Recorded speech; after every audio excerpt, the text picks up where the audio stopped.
हुमैरा असगर अली को आज सुपुर्दे खाक कर दिया जाएगा। इस दुनिया से तो वो 9 से 10 माह पहले ही चली गई थी। आज आखिरी रसूमात अदा कर दी जाएंगी। नमाज जनाजा मॉडल टाउन कब्रिस्तान में अदा किया जाएगा। तदफीन भी वहीं पर होगी। अब से कुछ देर पहले की इतलात के मुताबिक 4 बजे उनको सुपुर्दे खाक किया जाना था, लेकिन अब वक्त गुजर चुका है। जिस वक्त मैं वीडियो रिकॉर्ड कर रही हूँ उस वक्त तक तदफीन का अमल मुकम्मल नहीं हुआ, लेकिन कुछ देर में ये भी हो जाएगा। अपने पीछे बहुत से सवालात, बहुत सा दुख तकलीफ छोड़ के वो इस दुनिया से रुखसत हो गई। चंद दिन हम भी बात करेंगे, सोशल मीडिया पर भी जिक्र होगा, शायद केमिकल एग्जामिनेशन की जो रिपोर्ट आए तब बात की जाए, लेकिन ये मौमा हल ना हो सकेगा। और अपने पीछे बहुत से सवालात, अपने ख्वाब छोड़कर वो रुखसत हो गई और हम भी अपनी जिंदगियों में मगन हो जाएंगे। कुछ मजीद चीजें सामने आई हैं। पोस्टमार्टम की इब्तदाई रिपोर्ट पब्लिश कर दी गई है। उसमें क्या कुछ आया वो आपसे शेयर करूंगी। एक खातून ने वजीर आजम पोर्टल के जरिए से एक दरख्वास्त दी है और कहा है कि ये तबई नहीं थी बल्कि मुनज़्ज़म तरीके से उनको इस दुनिया से अगले जहान भेजा गया। उसके अलावा सिटी कोर्ट में भी इससे मिलता जुलता एक मुकदमा जो है वो दर्ज करने के लिए दरख्वास्त दायर की गई है। इन तमाम चीज़ों को मैं आपसे शेयर करती हूँ और ऐसे वाक़यात हमें झंझोड़ने के लिए, हमारी आंखें खोलने के लिए और ज़मीर को जगाने के लिए भी होते हैं कि हम जिस बेहिसी में, जिस नफ्सा नफसी में जी रहे हैं उससे बाहर आएं और एहसास के जज्बे को जगाएं, क्योंकि ये दुनिया एहसास के लिए ही पैदा की गई थी और एक दूसरे का एहसास ना करना, अपनी जिम्मेदारी को महसूस ना करना भी एक बड़ा गलत इक़दाम है। तो सबसे पहले मैं आपको ये बताती हूँ कि पोस्टमार्टम की रिपोर्ट में क्या कुछ सामने आया है। बताया ये गया कि उनके जिस्म के निचले हिस्से का गोश्त मुकम्मल तौर पर ख़त्म हो चुका था। उनके नाखून उनकी हड्डियों से अलग हो चुके थे। जिस्म में खून नहीं था, चेहरा पहचान में नहीं आ रहा था, नाकाबिल शनाख्त था। उनकी शर्ट और बालों के सैंपल्स केमिकल एग्जामिनेशन के लिए भिजवा दिए गए हैं और जो अब तक की रिपोर्ट सामने आई है उसमें कुछ नहीं बताया जा सकता कि उनके इस दुनिया से चले जाने की वजह क्या रही होगी। और केमिकल एग्जामिनेशन के अभी आने में कुछ वक्त लगेगा, 3 से 4 दिन लग सकते हैं। ये भी बताया कि गलने सड़ने के आखिरी मराहिल में उनका जिस्म दाखिल हो चुका था, कोई हड्डी टूटी हुई नहीं थी, का भी कोई असर नजर नहीं आता। फिर अब हम उस कंप्लेंट का जिक्र कर लेते हैं, उस दरख्वास्त का जिक्र कर लेते हैं जो कि वज़ीर आज़म पोर्टल के ज़रिए से इस वक्त IG सिंध के पास पहुंच चुकी है।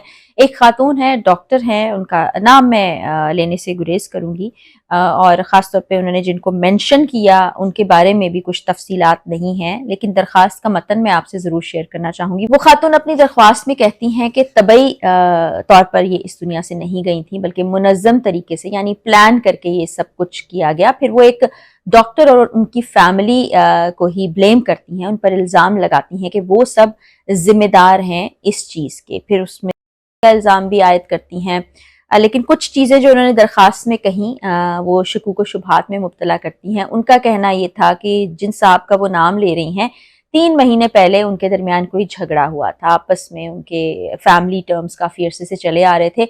झगड़े के बाद इनका फ़ोन हुमैरा का उनसे लेके उसमें तस्वीर और वीडियोज़ को डिलीट कर दिया गया था और उनका कोई फार्म हाउस था जहाँ पर वो जाया करती थीं और जो इन साहब के वालिद थे उन पर भी इन्होंने इल्ज़ाम आयद किया कि इनको का निशाना बनाया था। फिर उन्होंने ये इल्ज़ाम भी आयद किया कि उनको ज़बरदस्ती नशावर अशिया दी जाती थीं।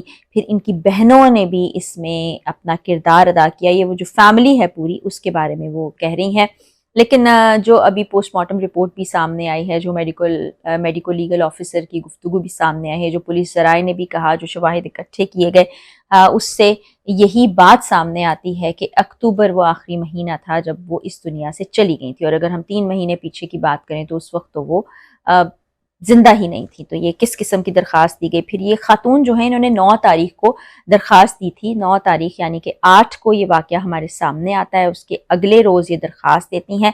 तो पिछले 10 महीनों में जब उनकी दोस्त जिन्होंने उनको ये सब कुछ बता रखा था, शेयर किया था कि इस तरह के वाक़यात उनके साथ हो रहे हैं, ज़बरदस्ती उनके साथ की जा रही है या उनको ऐसी अशिया का इस्तेमाल करवाया जा रहा है, कोई लड़ाई झगड़ा हुआ है, तो इन्होंने उनसे राब्ता करने की कोशिश क्यों ना की। जब वो अचानक से गायब हो गई तब इन्होंने पुलिस को दरख्वास्त क्यों ना दी, तब वज़ीर आज़म पोर्टल तक क्यों नहीं गई। ये वो सवालात है जो किसी के भी जहन में आ सकते हैं, इनके जवाबात नहीं है। ان خاتون کو اگر کچھ پتہ ہے تو سامنے آنا چاہیے، کوئی شواہد ہیں، کوئی لوگ ہیں تو ان کی نشاندہی بھی کرنی چاہیے۔ سامنے آنے سے مراد یہ نہیں ہے کہ آپ آ کے میڈیا پر بات کریں، آپ جائیں اور جا کر جو حکام بالا ہیں ان سے بات کریں، پولیس کے اعلیٰ حکام سے بات کریں۔ آپ درخواست تو دے رہی ہیں لیکن اس میں اپنا کوئی کانٹیکٹ نہیں دیا گیا کہ آپ سے کہاں رابطہ کیا جائے، کیسے آپ سے ملا جائے یا آپ سے کچھ تفصیلات لی جائیں۔ تو یہ ایک چیز سامنے آئی تھی جس میں کچھ اور رنگ دیا جا رہا ہے اس تمام واقعے کو۔ اس کے بعد ایک اور درخواست سٹی کورٹ کراچی میں بھی دائر کی گئی اور جس میں یہ کہا گیا کہ ایسا نہیں ہے کہ یہ طبعی طور پر اس دنیا سے چلی گئی حمیرہ۔ یہی کہا جا رہا ہے کہ اس کے پیچھے کی کہانی کچھ اور ہے۔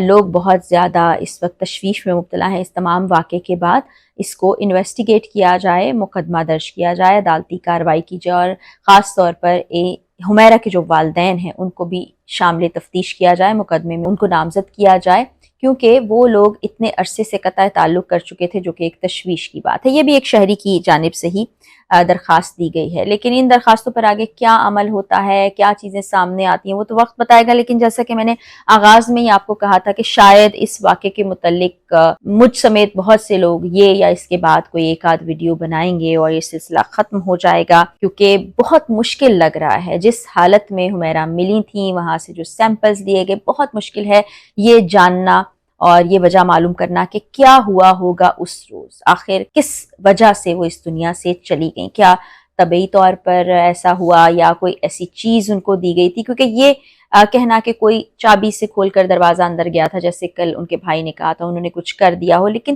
جس طریقے سے آخری وقت میں ان کو دیکھا گیا، جو تصاویر اور ویڈیوز ہم نے دیکھی سوشل میڈیا پر، وہ ایک الگ پکچر پینٹ کرتی ہے اور ایسا محسوس نہیں ہوتا کہ کچھ ہوا ہوگا۔ ہاں، یہ امکان ہو سکتا ہے کہ کوئی ایسی چیز ان کو کھانے پینے میں دے دی گئی ہو جو اس کا باعث بنی ہو، لیکن ایسا امکان نہیں ہے کہ کسی نے ان کو کچھ کر کے وہاں پھینک دیا ہو یا ان کے خلاف کوئی سازش کی گئی ہو۔ بظاہر ایسا نہیں لگ رہا، واللہ عالم، پھر اللہ کی ذات جانتی ہے انویسٹیگیشن میں کیا سامنے آتا ہے۔ جانے والی تو اس دنیا سے چلی گئی، وہ تو اب اپنے ساتھ سب کچھ لے کر چلی گئی، کچھ نہیں پتہ چل سکے گا۔ انتظار کرتے ہیں کہ کیمیکل کے نمونے جو لیے گئے تھے، جو سیمپلز تھے، ان کا کیا رزلٹ آتا ہے 3 سے 4 دن کے بعد۔ والدین تو ویسے ہی قطع تعلق کر چکے تھے، وہ کچھ جاننا ہی نہیں چاہتے، کہ اس کو پرسو نہیں کرنا چاہتے۔ یہ عوام کی جانب سے ہی کچھ درخواستیں دائر کی گئی ہیں، تو اس پر بھی دیکھتے ہیں کیا ہوتا ہے۔ اور پھر حکومت نے کہا تھا کہ اگر کوئی سامنے نہیں آئے گا، ان کیس کہ اگر یہ طبعی نہیں ہوتی تو پھر کیس کو ریاست فالو کرے گی۔ اس پر اپڈیٹس جو ہیں